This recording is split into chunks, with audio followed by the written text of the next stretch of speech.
할렐루야. 네, 세달 축복 기대에 오신 여러분 축복합니다.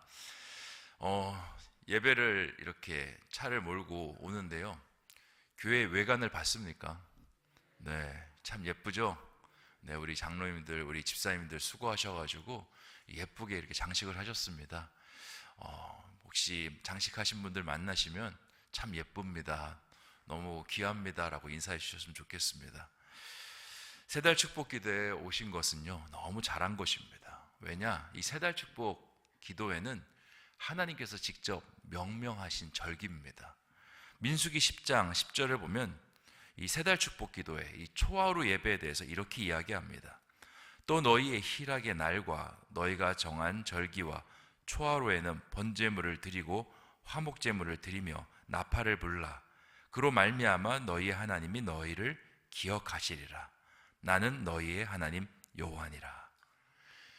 그러니까 세달 축복 기도회 초하루 예배를요, 하나님께서 명명하신 이 절기라고 말씀하시고요, 또 이것을 통해서 내가 너희를 기억하겠다라고 말씀하십니다. 그러니까 이겁니다. 너희가 이 절기를 통해서 나를 기억하면 나도 어떻게 너희를 기억하겠다라고 말씀하시는 겁니다. 하나님 앞에 기억이 남는 사람, 늘 하나님의 머릿속에 들어가 있는 사람, 그 사람은요, 복을 안 받을래야 안 받을 수가 없습니다. 그러니까 여러분은 그 복을 누리기 위해서 이 자리에 오신 것이고요, 정말 지혜롭고 잘하신 것이다 라고 말씀을 드립니다. 이럴 때는 아멘을 좀 크게 하셔야 되는데, 네. 왜냐하면 제가 그냥 이야기하는 게 아니라 성경의 이야기를 조목조목 하면서 여러분에게 좋은 말씀 들려드리는 건데, 아멘 하면서 그 말씀이 내 것이 되었으면 좋겠습니다 하고 받아야 되지 않겠습니까? 어제 우리는 요한복음을 통해서 이 말씀이 육신이 되신 예수 그리스도에 대해서 같이 살펴보았습니다. 요한은 예수 그리스도께서 우리에게 오신 분이 아니라 계신 분이다 라고 그렇게 생각을 했습니다. 어떻게 계시느냐? 예수님의 존재 방식이 말씀이라고 그렇게 요한은 이야기합니다. 태초에 말씀이 계셨습니다. 하나님의 창조 말씀으로 역사하셨고요, 그리고 이 땅에 오셨을 때는 하나님의 구원과 영생을 전하는 말씀으로 우리 가운데 오셨습니다. 승천하신 후에는 기록된 말씀으로 남으셔서 교회와 하나님의 사람들을 이끄는 그런 역사를 우리 가운데 행하십니다. 지금 우리에게는 항상 하나님의 말씀들이 있습니다. 여러분의 손에 있는 성경책, 그것이 하나님 말씀이고요, 여러분이 갖고 있는 핸드폰 안에도 하나님의 말씀이 있습니다. 그리고 지금 이 새벽에도 하나님의 말씀이 강단에서 흘러나옵니다. 그런데 말씀은요, 이렇게 우리 가운데 많지만 우리가 이 말씀을 관심을 갖고 이 말씀을 우리 마음에 심으려고 노력하지 않으면요, 그 말씀들, 무수한 말씀들은 우리 가운데 그냥 스쳐 지나가는 말씀밖에는 될 수가 없습니다. 오늘 시편 50편에서는요, 우리 주변에 있는 말씀을 가슴으로 가지고 오는 사람과 그렇지 않은 사람들을 비교하고 있습니다. 그리고 한쪽에서는 그 말씀을 받으면서 가슴에 품으면서 주시는 하나님의 축복과 유익에 대해서 이야기하고요, 또 반대쪽에서는 그 말씀을 받지 않은 사람들의 불이익에 대해서 오늘 말씀에서 이야기하고 있습니다. 오늘 이 말씀을 살펴봄을 통해서 우리 주변에 있는 수많은 말씀들을 그냥 스쳐 지나가고 옆에 있는 말씀들로 생각하지 않고 우리 여기에다가 심어내는 저와 여러분 되시기를 주님의 이름으로 축원드립니다. 먼저 1절 말씀 읽어보도록 하겠습니다. 시작. 전능하신 이 여호와 하나님께서 말씀하사 해 돋는 데서부터 지는 데까지 세상을 부르셨도다. 아멘. 하나님께서 말씀을 하셨다라고 이야기합니다. 그리고 말씀이 이제 선포돼서 쭉쭉 뻗어나가기 시작하는데요, 어디서부터 어디까지 뻗어나가냐면요, 해 뜨는 데서부터, 돋는 데서부터 해 지는 데까지. 이게 어떤 말이냐면 당시 사람들의 땅끝과 젖끝을 이야기하는 겁니다. 땅 이쪽 끝에서 땅 저쪽 끝까지 모든 세상 속에서 하나님의 말씀이 선포되고 있고 하나님의 말씀은 세상 속에 충만하다라는 것을 이 말씀에서 이야기하는 겁니다. 그리고 2절 말씀에서요, 이 말씀은 아무 데서나 오는 거 아닙니다. 특정한 한 곳에서 온다라고 이 시편의 기자는 이야기합니다.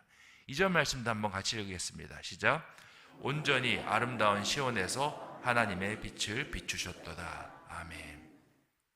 어제 요한복음 말씀을 살펴볼 때 그리스도를 말씀이다라고 이야기한 다음에 생명이다라고 이야기를 했고요. 마지막에 뭐라고 이야기합니까? 빛이다라고 이야기합니다. 빛이 우리 가운데 비춰지는데 우리가 어둠이 있기 때문에 그 빛을 깨닫지 못한다라고 어제 말씀에 이야기했죠. 오늘 말씀도 비슷한 맥락입니다. 온전히 아름다운 시온에서 하나님의 빛을 비추셨도다. 이 빛이 의미하는 것은요, 주님의 말씀입니다. 말씀이 비춰진다라고 이야기합니다. 어디서요? 아름다운 시온에서. 이 시온이라는 곳은요, 하나님이 계신 성산을 이야기합니다. 하나님의 성전이 자리 잡고 있는 터를 이야기합니다. 그러니까 시온에서 빛이 비춰진다라는 것, 곧 어디서 빛이 비춰진다라는 겁니까? 성전에서 빛이 비춰진다. 오늘날의 말로 바꾸면 하나님의 몸된 교회에서 빛이 비춰진다라고 말하고 있는 겁니다. 우리에게 가장 많은 말씀들이 비춰지는 곳은요, 바로 교회입니다. 신앙의 터입니다. 여기서 하나님 말씀이 뻗어나가는 겁니다. 그래서 말씀을 가슴에 새기고자 하는 사람은요, 제일 가깝게 지내야 되는 곳이 어디냐? 바로 교회입니다. 예배의 자리고 말씀의 자리인 곳입니다. 3절에서는 우리가 그 시온에서 나오는 말씀을 이제 우리의 가슴으로 가져다 오잖아요. 그러면 나타나는 놀라운 역사에 대해서 이야기를 합니다. 3절 말씀 같이 한번 읽어보겠습니다. 시작. 우리 하나님이 오사 잠잠하지 아니하시니 그 앞에는 삼키는 불이 있고 그 사방에는 광풍이 불리로다. 아멘. 말씀이 우리 안에 들어오시기 시작하면요, 하나님이 잠잠하지 않으십니다. 하나님이 오사 잠잠하지 않는다는 것은 여기로 온다는 겁니다. 여기 오시면 하나님께서 하나님의 일을 하기 시작합니다. 우리 안에서 문제를 해결하는 역사가 일어나고요, 그리고 우리가 바라는 것들을 이루고자 하는 그 하나님의 도우심이 우리 가운데 일어납니다. 여기서 중요한 단어가 있습니다. 불이 있고요, 광풍이 있습니다. 이것은 하나님의 역사를 묘사하는 두 단어입니다. 성경을 보면 하나님께서는 불로도 역사하시고요, 바람으로도 역사하십니다. 주로 불로 역사하실 때는 어떤 역사냐? 소멸케 하는 역사입니다. 나답과 아비후를 불로 심판하시고 소돔과 고모라를 유황불로 심판하셨습니다. 그리고 불은 주로 사르는 역할을 합니다. 주님께서 불로 역사한다는 것은 우리를 심판하시겠다, 괴롭게 하시겠다는 뜻이 아니라 우리의 문제를 하나님께서 소멸시키겠다라고 말씀하시는 겁니다. 우리의 가운데 있는 불편한 것들, 어려운 것들, 사단마귀의 공격들, 이 모든 것들을 하나님께서 불로 다 제거하시겠다, 도말하시겠다라고 말씀하시는 겁니다. 그리고 반대로 이 바람이라는 것은요, 살리는 역할을 합니다. 하나님께서 우리를 흙으로 지으시고 그 코에 생기를 불어넣으셨습니다. 이 생기가 뭐냐면 루하우라고 바람이란 뜻입니다. 그리고 생기가 불어넣어진 다음에 생명, 사람이 되지 않았습니까? 바람으로 역사하시겠다는 건 하나님께서 살리시겠다는 겁니다. 우리의 삶 속에 내가 이루고자 하는 것, 바라보고자 하는 것, 그것을 하나님께서 도와서 그 일이 우리의 삶 속에 이루어지겠다라고 그렇게 말씀하시는 겁니다. 그리고 모세가 홍해 바다를 가를 때에도 지팡이를 들었을 때 뭐가 불었습니까? 동풍이 불었습니다. 그 바람이요, 홍해 바다를 갈랐습니다. 우리가 나가고자 하는 그런 일 속에 여러 가지 장애물들이 있을 때 하나님께서 그 바람을 통해서 그것을 해결하시겠다라고 말씀하시는 겁니다. 두 가지 것을 종합해서 이야기를 드린다면요, 하나님이 우리 가운데 오시면 잠잠하지 않기 시작하는데 우리에게 때로는 불로, 우리에게 때로는 바람으로, 하나님 가지신 모든 능력으로 우리 가운데 역사하시겠다라고 말씀하시는 겁니다. 그러니까요, 하나님을, 그 말씀을 우리 마음 가운데 모시는 게 얼마나 복된 일입니까? 얼마나 지혜로운 일입니까? 세달 축복 기도에 나오라고 하나님께서 그렇게 기억하라고 말씀하신 그 모습에 순종하신 여러분, 얼마나 잘하신 것입니까? 하나님의 불과 하나님의 바람이 여러분의 삶을 인도하실 것입니다. 자, 여기까지는 너무 좋은데요. 자, 7절에서 하나님께서 한 번 더 이야기하십니다. 내 백성아 들을지어다. 뭘 듣습니까? 하나님 말씀. 제발 좀 들어라. 주님의 말씀을 듣고 주님의 말씀을 행하라 말씀하십니다. 그리고 하나님께서 한 번 더 말씀하십니다. 이스라엘아, 내가 내게 증언하리라. 하나님께서 말씀하시겠다라는 겁니다. 나는 너희의 하나님이고 또 나는 하나님이다 라고 말씀하시는 겁니다. 이게 뭐냐면 이렇게 좋은 것들이 많으니까 제발 내 말을 듣고 내 증언을 따르라. 내가 누군지 기억해라. 나는 하나님이다. 전능하신 하나님, 능력이 많으신 하나님, 너희를 위해서 뭐든지 할 수 있는 하나님이니 제발 이것을 마음에 간직하라. 한 번 더 이야기하시는 겁니다. 그리고 8절부터는요, 이제 그것을 듣지 않는 사람들에 대한 이야기로 그 화제가 전환이 됩니다. 8절 말씀 같이 한번 읽어보겠습니다. 시작. 나는 내 재물 때문에 너를 책망하지는 아니하리니 내 번제가 항상 내 앞에 있음이로다. 아멘. 이 8절 말씀이 무슨 말씀이냐면요, 재물 때문에 너를 책망하지 않겠다라고 말씀하시는 겁니다. 이게 어떤 상황이냐면 이제 제사를 드리는 사람이 하나님의 말씀이 선포가 됐는데 그 말씀에는 귀를 기울이지 않고요, 이 제사를 드리는 행위에만 귀를 기울이는 겁니다. 그것을 보면서 나중에 하나님께서 응답을 하지 않았습니다. 말씀의 역사가 나타나지 않았습니다. 하나님 앞에 나아갈 때 여러 가지 잡다한 생각이 머릿속에 드는 겁니다. 아, 내가 하나님 앞에 이렇게 정성껏 제사를 드렸는데 왜 이렇게 응답이 되지 않지? 왜 이렇게 내 삶 속에 역사가 일어나지 않지? 재물이 문제인가? 제사가 문제인가? 하나님 앞에 나아가는 헌금이 좀 적어서 그런가? 이 고민을 하고 있는 겁니다. 그래서 하나님께서 재물 때문에 너를 책망하지 않겠다라고 말씀하시는 겁니다. 재물이 문제가 아니야. 말씀을 네가 마음에 품지 않은 것이 문제야 라고 이야기하는 것입니다. 좀 이해를 쉽게 돕기 위해서 제가 한 가지 예화를 드리겠습니다. 제가 예전에 사역을 할 때 이 개업 예배 초청을 받았습니다. 개업 예배를 좀 드려주세요 목사님. 그래서 개업 예배를 드리러 갔습니다. 그리고 개업 예배를 정성껏 드리고 돌아왔는데 그분이 이제 목사님께서 오셔서 개업 예배를 드렸으니 장사가 잘 될 것이라고 생각한 겁니다. 그런데 장사를 시작하고 이제 한 달, 두 달 됐는데 계속 적자입니다. 분명히 이제 시작한 지 얼마 안 되니까 적자가 일어나는 것은 당연할 것이다 했는데 넉 달과 6달이 지나도 계속 적자가 돼서 이제는 가게를 시작한 지 얼마 안 됐지만 문을 닫아야 되나라는 지경까지 오게 됐습니다. 그러면서 고민을 하는 겁니다. 아니, 목사님 모시고 예배를 드렸는데 왜 내 삶 속에 적자가 찾아오지? 그리고는 생각하는 겁니다. 더 큰 목사님 모시고 예배를 드렸어야 되나?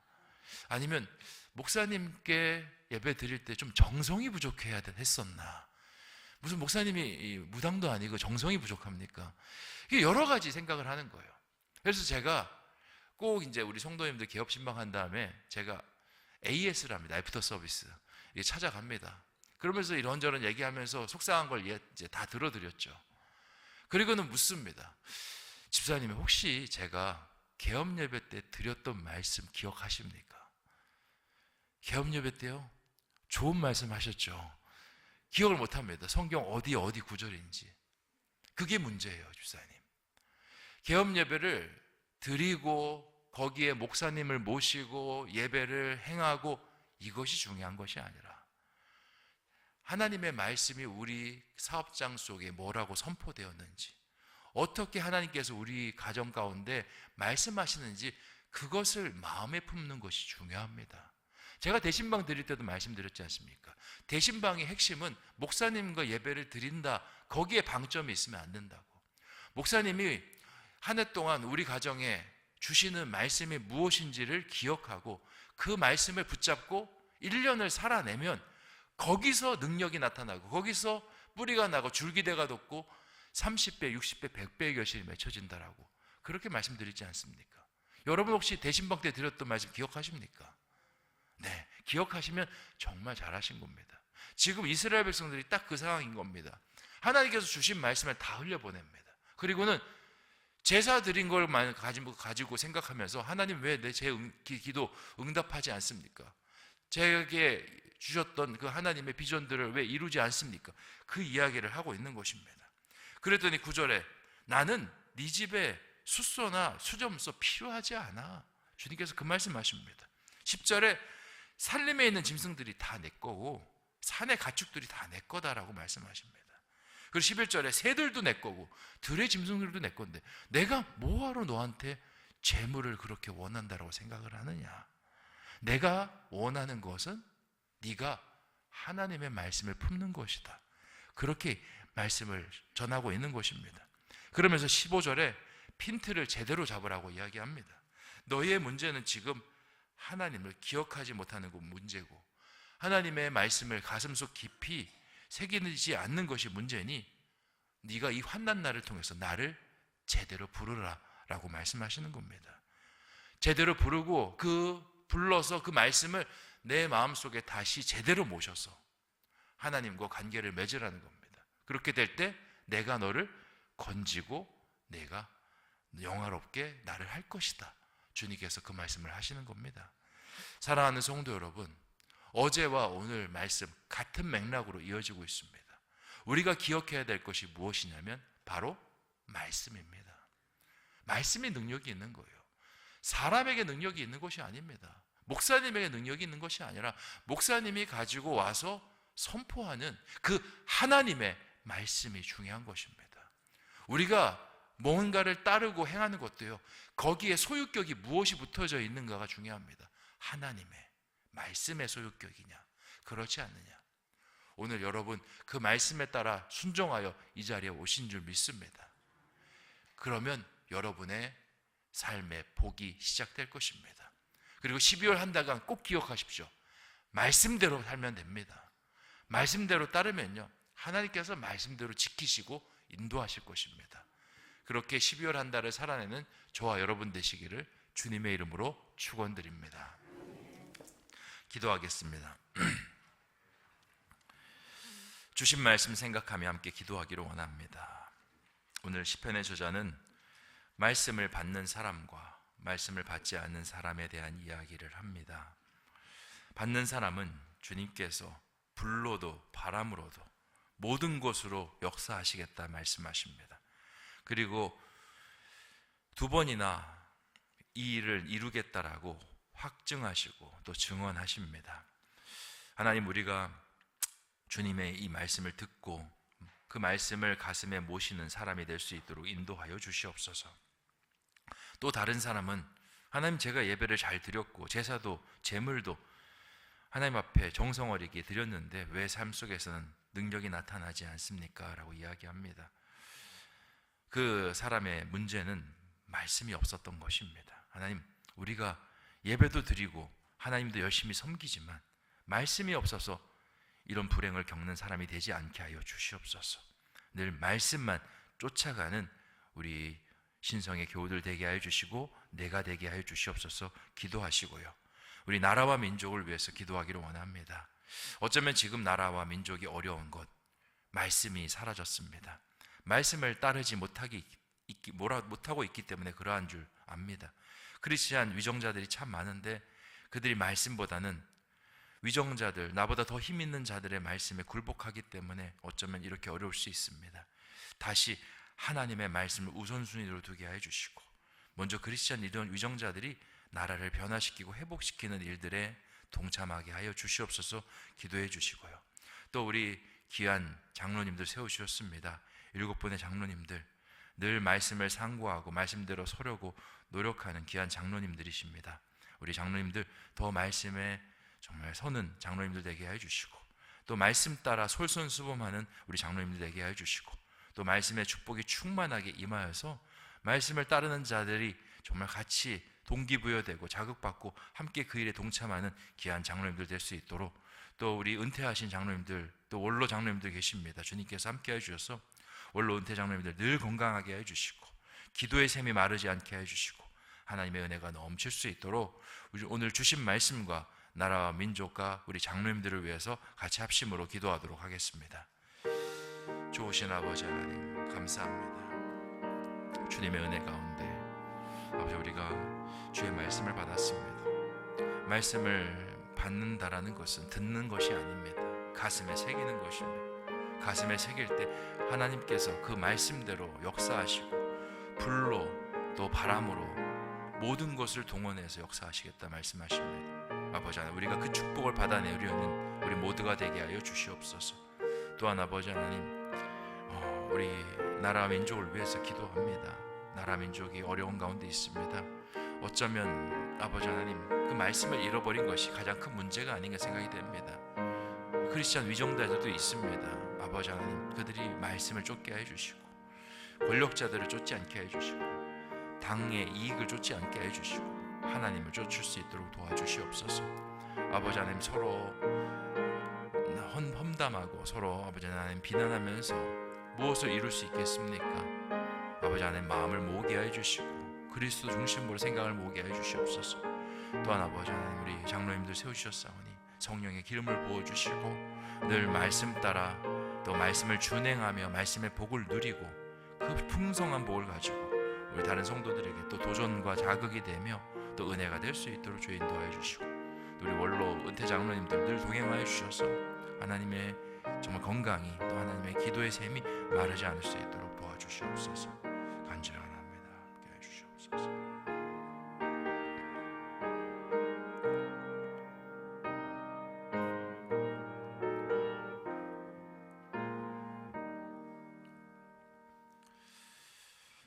좋으신 아버지 하나님, 세 달 축복 기도회를 은혜 가운데 또 드리게 하여 주시고 주의 말씀을 한 번 더 경청케 하여 주시니 참으로 감사합니다. 말씀을 듣는다라는 것은 귀로 그것을 듣는 것이 아닙니다. 마음으로 새기고 그리고 마음에 담아내는 것인 줄 믿습니다. 그렇게 할 때 하나님께서 우리 안에서 잠잠하지 않겠다라고 말씀하십니다. 불로도 그리고 바람으로도 하나님 갖고 계신 모든 능력으로 역사하시겠다 말씀하십니다. 우리 신성의 교우들이 그 복을 받아 누릴 수 있게 하여 주시옵소서. 말씀 따라 나아가는 한 달이 되게 하여 주시고 말씀 따라 이 2024년 아름답게 갈무리하고 2025년을 준비하는 한 달이 되게 하여 주시옵소서. 나라와 민족을 위해서 기도하였습니다.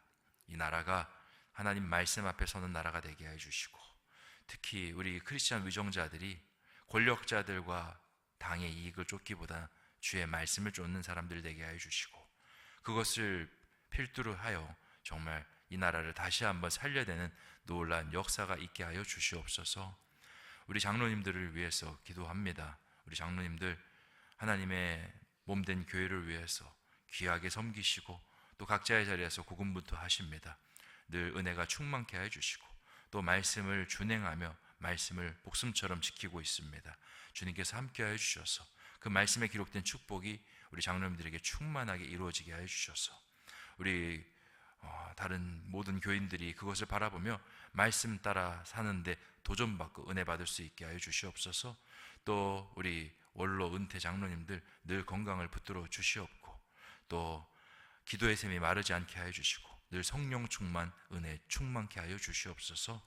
한 달의 삶 속에 우리 신성의 교우들을 붙잡아 주시고 늘 동행해 주시고 또 이른비로 늦은 비로 또 물질의 은혜로 또 영적인 은혜로 채워줄 줄 믿습니다. 주님께서 풍성히 함께하는 한 달이 되게 하여 주시옵소서. 지금은 우리 구주 예수 그리스도의 은혜와 하나님 아버지의 극진하신 사랑하심과 성령님의 감동감화 내주 교통하심이 주 안에서 하나님과 이 한 달을 시작하며 그 말씀 따라 한 달을 해나가며 말씀에 기록된 축복을 받아 누리기를 소원하는 우리 신성의 교우들 머리 위에 그들의 가정 위에 생업 위에 기도 제목 위에 모든 삶의 자리 위에 이제부터 영원토록 함께하여 주시기를 간절히 축원하옵나이다. 아멘.